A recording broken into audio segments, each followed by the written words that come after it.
Bienvenue dans une exploration des profondeurs les plus sombres de la Terre. Aujourd'hui, nous vous racontons l'histoire tragique de Naughty Putty Cave, un lieu désormais scellé à jamais, où un jeune homme a vécu ses derniers instants dans un cauchemar souterrain. Situé dans le comté d'Utah, Naughty Putty Cave était autrefois une destination prisée par les amateurs de spéléologie. Découverte en 1960, cette grotte labyrinthique se distingue par ses passages étroits et sinueux, souvent comparés aux boyaux tortueux d'un corps humain. Ces corridors étroits, tels que le Birth Canal ou encore le Scout Eater, attiraient ceux qui cherchaient à tester leurs limites, à s'aventurer dans des endroits où seul un corps agile et un esprit calme pouvaient naviguer. C'était un lieu d'aventure et de défi, un terrain de jeu pour les explorateurs amateurs en quête de sensations fortes. Mais derrière cette apparence d'innocente attraction pour les amoureux de la spéléologie, Naughty Putty cachait des dangers insoupçonnés, prêts à se manifester au moindre faux pas. En raison de sa popularité croissante, la grotte avait été cartographiée en grande partie, mais ses passages les plus profonds et les plus dangereux restaient largement inexplorés, laissant place à l'imprévu et au risque. Et pour John Edward Jones, ce risque allait se transformer en une tragédie inimaginable. John Edward Jones était bien plus qu'un simple spéléologue amateur. Né en 1983, il était le fils aîné d'une famille aimante et soudée, profondément attachée à ses valeurs religieuses et à la vie communautaire.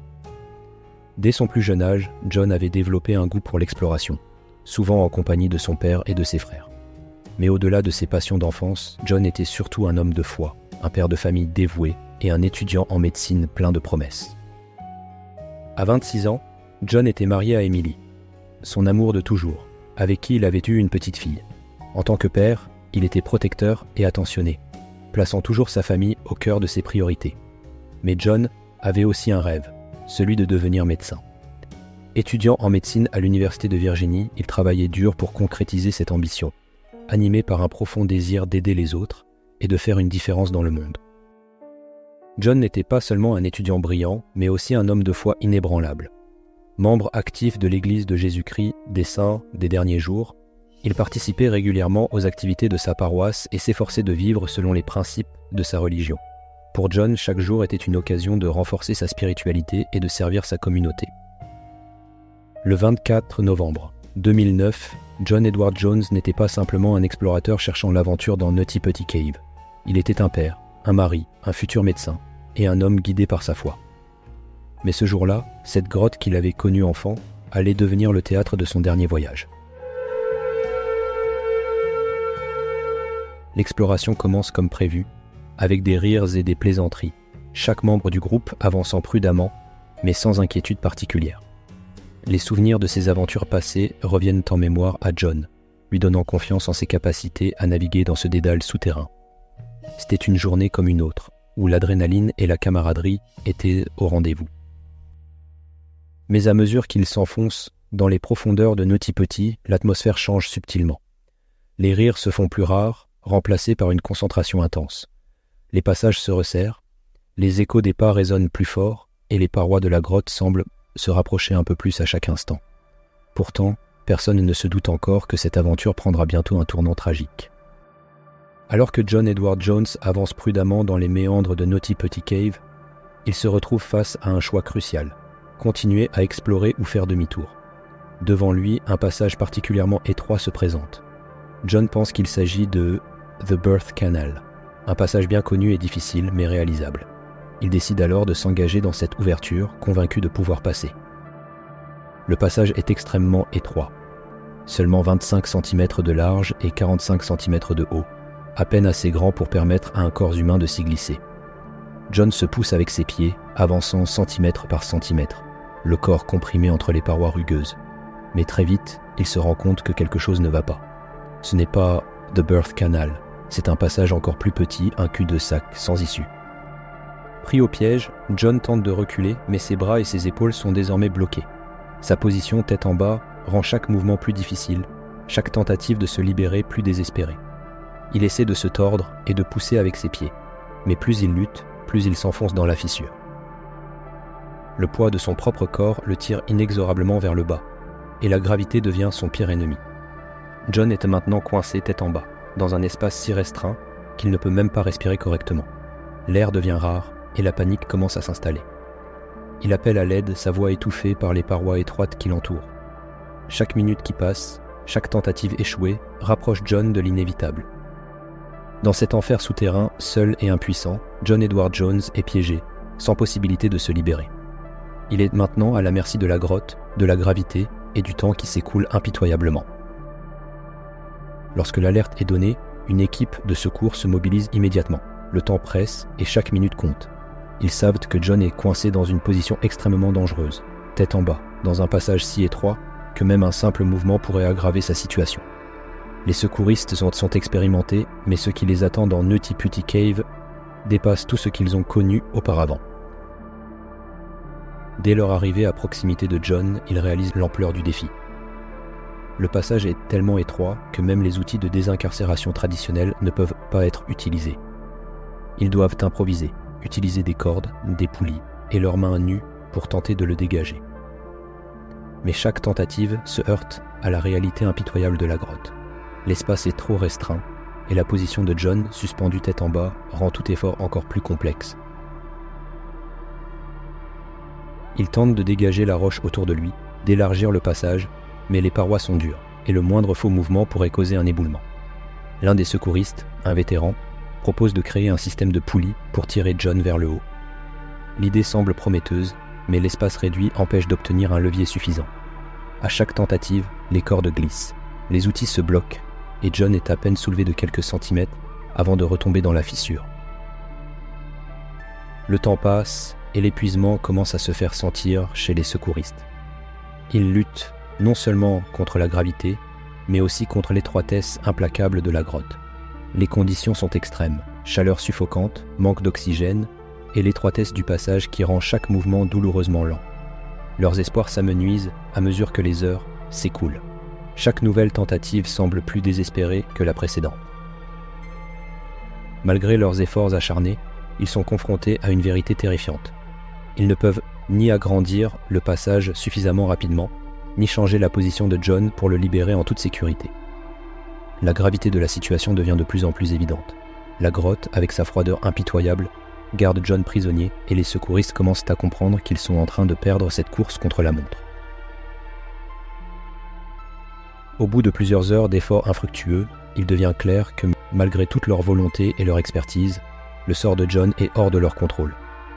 L'espoir se transforme lentement en désespoir, alors que la nuit avance et que la situation de John devient de plus en plus critique. Les heures passent et le moral des secouristes s'effondre progressivement. Malgré tous leurs efforts, toutes leurs tentatives se sont heurtées à l'impitoyable réalité de Nutty Putty Cave. L'étroitesse du passage, la position de John et la gravité ont transformé cette mission de sauvetage en une bataille perdue d'avance. Au fil des heures, les discussions se multiplient entre les chefs d'équipe. Ils savent que John est dans une position où la pression sur son corps, combinée à la gravité, pourrait être fatale. L'oxygène est limité et la fatigue des secouristes commence à se faire dangereusement sentir. Alors que la nuit avance, une décision difficile mais inévitable doit être prise. Après avoir tenté tous les moyens possibles pour libérer John sans succès, il est devenu évident que toute nouvelle tentative ne ferait qu'augmenter les risques pour les secouristes eux-mêmes, sans garantir une issue positive pour John. Avec une douleur indescriptible, la décision est prise. Ils doivent abandonner les efforts de sauvetage. À 23h56, le 25 novembre 2009, l'heure fatidique approche. John Edward Jones, coincé dans les profondeurs de Nutty Putty Cave, est officiellement déclaré mort. La nouvelle se répand parmi les secouristes et ceux qui attendaient désespérément à l'extérieur de la grotte. Un silence pesant s'abat sur le camp de base. La réalité de la perte s'installe et les premiers mots de réconfort sont échangés entre les membres de l'équipe, tous écrasés par la tragédie qui vient de se dérouler sous leurs yeux. Les efforts héroïques des secouristes n'auront pas suffi à sauver John. Sa famille, dévastée par la perte, a dû accepter l'inacceptable. Nutty Putty Cave, autrefois un lieu d'aventure et d'exploration, devient désormais le tombeau de John Edward Jones. Sa mort laissera une marque indélébile, non seulement sur ceux qui l'ont connu et aimé, mais aussi sur toute la communauté spéléologique. Après la tragédie qui a coûté la vie à John Edward Jones, les autorités locales, en consultation avec les secouristes et la famille de John, prennent une décision lourde de conséquences. Nutty Putty Cave, autrefois un site prisé par les spéléologues amateurs, sera définitivement scellé. L'idée de laisser John reposer là où il a perdu la vie est difficile à accepter, mais la complexité du terrain et le risque pour d'autres vies rendent toute autre solution impossible. Le 27 novembre 2009, l'entrée de Nutty Putty Cave est scellée pour toujours, devenant le tombeau permanent de John Edward Jones. Le site est déclaré dangereux et fermé au public, marqué désormais par une croix simple et une plaque commémorative en hommage à John. Pour sa famille, l'impact émotionnel est dévastateur. Perdre un être cher est toujours douloureux, mais savoir qu'il repose dans les profondeurs de la terre, dans l'obscurité permanente de Nutty Putty, rend cette perte encore plus difficile à accepter. Pourtant, la famille Jones trouve la force de faire face à cette réalité, se tournant vers leur foi pour trouver un semblant de paix. Leur courage face à l'adversité devient un exemple de résilience pour tous ceux qui les entourent. Pour les secouristes, l'impact est également profond. Ceux qui ont passé des heures à essayer de sauver John sont hantés par cette tragédie. Le sentiment d'échec, bien que rationnellement infondé, les accompagne longtemps après la fermeture de la grotte. Leurs souvenirs de cette nuit sombre restent gravés dans leur mémoire.